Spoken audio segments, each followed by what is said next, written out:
Ration, পানীয় জল, লক্ষ্মী ভাণ্ডার সহ একাধিক সামাজিক প্রকল্প মানুষ পরিষেবা পাচ্ছে কিনা ঘরের দুয়ারে জেলাশাসক।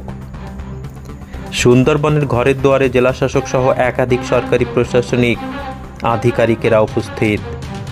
পানীয় জলের সমস্যার কথাই শুনলেন উপভোক্তাদের কাছ থেকে। উত্তর 24 পরগনা জেলার বসিরহাট মহকুমার সুন্দরবনের হিঙ্গলগঞ্জ ব্লকের যোগেশগঞ্জ গ্রাম পঞ্চায়েতের গোবিন্দকাঠি, কালীতলা গ্রাম পঞ্চায়েতের একাধিক গ্রাম পায়ে হেঁটে প্রশাসক, উত্তর 24 পরগনা জেলার জেলাশাসক শরৎ কুমার দ্বিবেদী, বসিরহাট মহকুমার শাসক আশিস কুমার, হিঙ্গলগঞ্জের বিডিও দেবদাস গাঙ্গুলি, হিঙ্গলগঞ্জ পঞ্চায়েত সমিতির সভাপতি শাহিদুল্লাহ গাজী সহ একাধিক প্রশাসনিক কর্তারা ঘরে ঘরে পৌঁছে গেলেন। একদিকে রেশন সামগ্রী ঠিকঠাক পাচ্ছে কিনা, অন্যদিকে লক্ষ্মীর ভাণ্ডার, স্বাস্থ্যসাথী, খাদ্যসাথী, হাসপাতালে পরিষেবা, পাশাপাশি বিভিন্ন সামাজিক প্রকল্প মানুষ পাচ্ছে কিনা তাদের সঙ্গে সরাসরি কথা বললেন।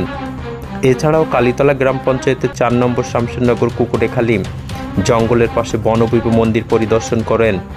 সেখানে কথা বলেন, সব রকমভাবে সরকারি প্রকল্প থেকে কেউ বঞ্চিত হচ্ছে কিনা সেগুলো সরেজমিনে খতিয়ে দেখেন এবং উপভোক্তাদের সঙ্গে কথা বলে তাদের সুবিধা অসুবিধা লিপিবদ্ধ করেন, যাতে সরকারি যেসব প্রকল্প রয়েছে সেগুলো সাধারণ মানুষ উপভোগ করতে পারে সেগুলো খতিয়ে দেখেন। ব্লকে যে সমস্ত উন্নয়নমূলক প্রকল্পগুলো চলছে সেগুলো দেখার জন্য উনি এসেছেন। আমাদের যেমন হিঙ্গলগঞ্জের হেলথ সেন্টারটা দেখলেন, তারপরে গোবিন্দকাঠিতে সংঘের অফিসার দেখলেন, বনবিবি মন্দিরে গেলেন এবং দেখলেন কি দেখলেন, সেখানে বিভিন্ন ওয়ার্ডগুলো ঘুরে দেখলেন। উনি স্বাস্থ্য পরিষেবা কীভাবে পাচ্ছে সেটা দেখলেন। জেলা প্রশাসক ডিএম সাহেব আমাদের ইনস্ট্রুমেন্ট হিসেবে এসছেন। আমাদের সঙ্গে আছেন আমাদের বিডিও সাহেব, আমাদের স্বাস্থ্যের কর্মদক্ষ, আমাদের এসডিও সাহেব, আমরা সবাই এখানকার প্রধান কালীতলা গ্রামে উপস্থিত আছেন। উনি আজকে কয়েকটা জায়গায় ভিজিট করছেন। যোগেশগঞ্জ গ্রাম পঞ্চায়েতের অধীনে আমাদের যে স্বাস্থ্যকেন্দ্র আছে সেখানে তিনি ভিজিট করেছেন। একটা রেশন দোকানে গিয়েছে তিনি ভিজিট করেছেন।